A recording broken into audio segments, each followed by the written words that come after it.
Definitivamente, el Evangelio de esta mañana, por llamarlo de alguna manera, es un Evangelio triste. Un Evangelio triste, pero un Evangelio tremendamente necesario, al mismo tiempo iluminador, me atrevo a decir que para muchos hasta desgarrador.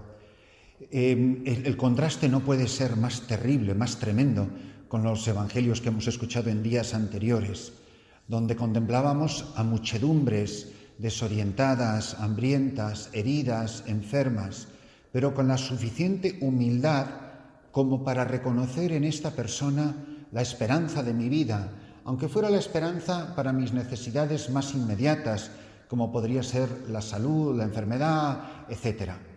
Masas de humanidad que sin ningún pudor exponían sus miserias, sus sufrimientos, sus pecados, sus heridas, sus lepras, sus cojeras, sus cegueras, toda esa caterva de humanidad perdida, insignificante, despreciada por los que eran algo en la sociedad de su tiempo. Era una muchedumbre que se agolpaba en torno a Jesús. Qué curioso que este pasaje de San Marcos comienza con una expresión muy similar.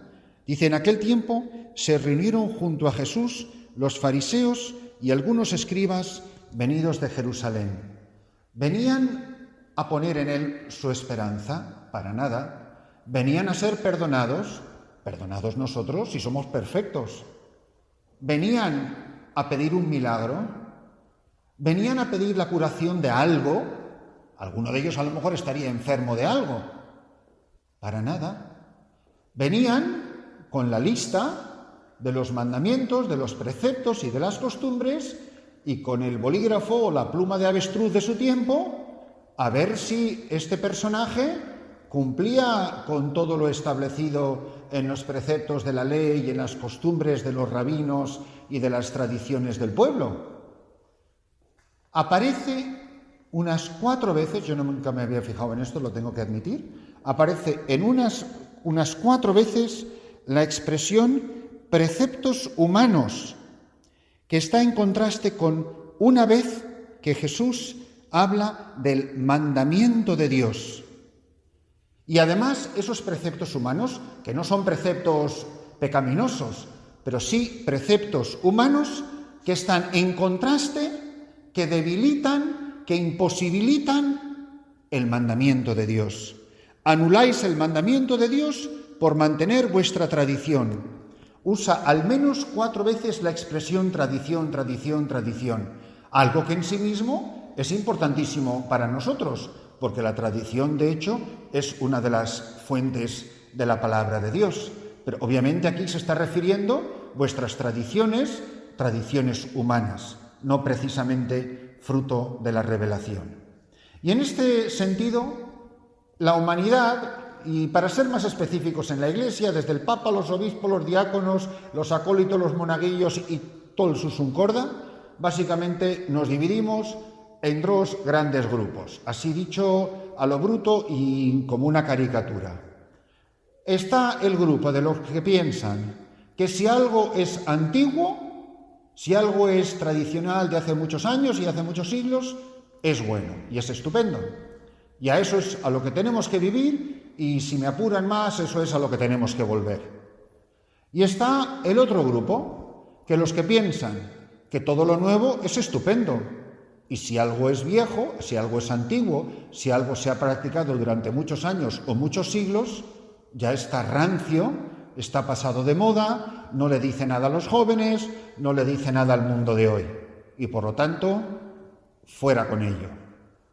Y en definitiva, pues ni lo uno ni lo otro. Ambas dos no son ni evangélicas, ni el Espíritu de Jesús, ni cosa que se le parezca, porque en el fondo suponen una superficialidad frente a la vida, suponen un miedo frente a la vida, un complejo de inferioridad frente al mundo que nos rodea, que definitivamente para nosotros es un motivo de empobrecimiento humano que ocultan mucho miedo y mucha soberbia. Y se agolpan estos hombres que han venido de Jerusalén y se fijan que los apóstoles no lavan los platos y los vasos. Oiga, pero usted se ha dado un viaje desde Jerusalén para saber si mis discípulos lavan platos y vasos o si se lavan los pies cuando vuelven del mercado, que dice también un poco más adelante. Pero qué cosa tan patética, que pueda haber gente que esté preocupadísimo de estas cosas. A mí me ha pasado, y en bastantes ocasiones, de ir a celebrar misa a conventos y monasterios, incluso, entre comillas, muy tradicionales, donde tengo la certeza de que más que ir a celebrar una misa, iba a ser examinado. Yo me sentía fiscalizado, a ver cómo la celebraba, no lo que celebraba, no lo que predicaba, no el misterio que estaba ocurriendo en ese momento y que se estaba celebrando, no. Las monjas estaban pendientes de si yo juntaba los deditos, el pulgar con el índice, de si el libro lo ponía así o asao, y si él daba la señal de la paz de no sé qué manera o no daba la señal. Una cosa tan ridícula. Conclusión: si yo o el sacerdote que fuese lo hace todo a la manera más antigua y más tradicional, el padre fulano de tal es un santo. Eso sí, habrá guardado todos los preceptos y habrá lavado todos los platos y todos los vasos en el altar. Pero tú sabes si ese hombre está viviendo en gracia de Dios o está en pecado mortal hasta las cejas. No, es que eso en el fondo no importa. Eso en realidad no tiene ningún valor. Lo único que verdaderamente importa es el cumplimiento de esos gestos externos. O al contrario, también te encuentras en sitios y te encuentras en conventos, te encuentras en lugares donde no sabes qué va a pasar después. O sea, llegas a celebrar una misa, ya no te digo si vas a concelebrar una misa, donde lo que está haciendo el que preside y la comunidad de turno, ya no sabes qué es lo que viene después. A veces es que yo ya no sé cómo se celebra misa, porque como se lo está inventando todo, porque lo importante es entretener y ser curioso y ser novedoso, y en vez de una celebración teocéntrica se convierte en una celebración de mí, completamente antropocéntrica, donde lo importante soy yo y lo que yo haga, y en vez de ser un liturgo me he convertido en un showman, donde la misa del padre fulano de tal es estupenda porque la ha hecho de no sé qué manera. Qué importante es para nosotros, sobre todo en la Iglesia, saber distinguir entre preceptos humanos y el mandamiento de Dios. Y no es tan fácil, porque hay muchos preceptos humanos que son muy importantes y que nos pueden ayudar muchísimo en la vida espiritual y que pueden ser parte de la armadura, incluso me atrevo a decir del andamio, del que hemos hablado en otras ocasiones, que me ayudan a crecer y que están orientados hacia el mandamiento divino y que no buscan otra cosa que el cumplimiento del querer de Dios. ¿Quiénes son los que nos ayudan a entender esto de la mejor manera posible? ¿Quiénes son los que lo han vivido con autenticidad? Pues claro, los santos. Los santos son los que han vivido en la sabiduría de Dios para, habiendo sido fiel en esas cosas pequeñas de las que también habla Jesús en otro pasaje evangélico, pero siempre han tenido el mandamiento de Dios, lo que de verdad importa, en el centro de su vida. Y que esos preceptos humanos útiles y necesarios, que duda cabe, siempre han estado al servicio del fin último y no se han convertido en un fin en sí mismos. Por eso, en la celebración de esta misa, en la escucha de esta palabra de Dios, esto también nos puede llamar a la conversión. A ningún soldado romano, ni siquiera el que le atravesó con la lanza, ni a Poncio Pilato, a ninguno de los miembros del imperio opresor, esto que se lleva tan de moda y muchísimo más hace 40 años, de estos opresores que era el imperio romano de su propio pueblo, jamás a ninguno de ellos los insultan y los llama hipócritas.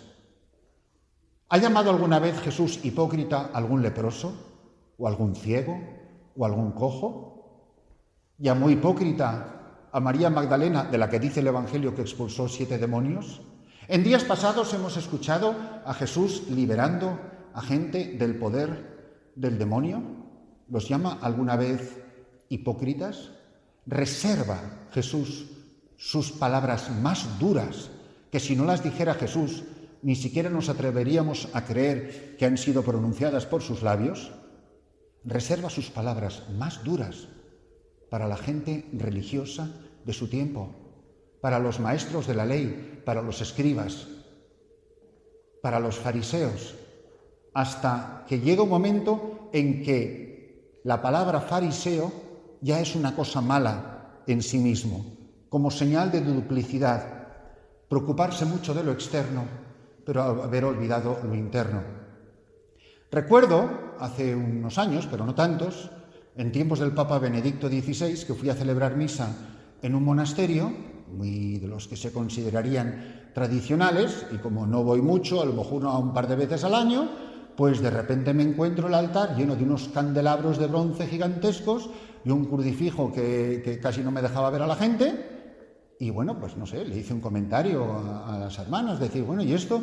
No, es que nosotros siempre miramos a Roma. Bueno, pues parece ser, no lo sé, porque tampoco me fijé, que en el altar de San Pedro habían puesto unos candelabros gigantescos y un crucifijo imponente de bronce y para estar en comunión con el romano pontífice, pues vamos a hacer lo mismo. Pero llegó el Papa Francisco y vuelvo a ese monasterio y ahí seguían los candelabros y el crucifijo. Y en Roma ya no lo había. Y yo, pues con un poco de sorna, con un poco de chungal, le digo a las hermanas, ¿qué hermanas? ¿Que hemos dejado de mirar a Roma? ¿O es que Roma tiene razón cuando está de acuerdo conmigo? Porque en definitiva, lo novedoso o lo tradicional, el que se incline una cosa por ella solo por serlo, es una persona muy insegura y una persona muy soberbia. Porque en definitiva el Papa tiene razón cuando está de acuerdo conmigo. El obispo es estupendo cuando le parece fenomenal lo que yo hago. Pero no hay ninguna llamada a la conversión. Quienes tienen que cambiar son ellos, no yo. Yo soy el paradigma del bien y del mal. Luego hay otro aspecto que yo creo que deberíamos de considerar y es que todos los que están tan aferrados a lo tradicional, ¿se habrán preguntado alguna vez que en algún tiempo esa tradición era novedad? Pero vamos a ver, toda la gente que quiere volver a las cosas del Concilio de Trento, pero si el Concilio de Trento fue pura novedad, reafirmando la sana doctrina con verdaderas afirmaciones dogmáticas de muchísimo calado y de muchísimo peso, tiene muchísimas decisiones que eran muy novedosas. A ver si es que nos creemos que los seminarios los fundó nuestro Señor Jesucristo. Aparte de una inspiración de San Juan de Ávila, pues los seminarios son un invento del Concilio de Trento. Cuando se dice seminario conciliar, pues a algo se referirá, ¿no? Por algo será. Bueno, pues era una radical novedad. Nadie iba a los seminarios hasta que no aparece el Concilio de Trento.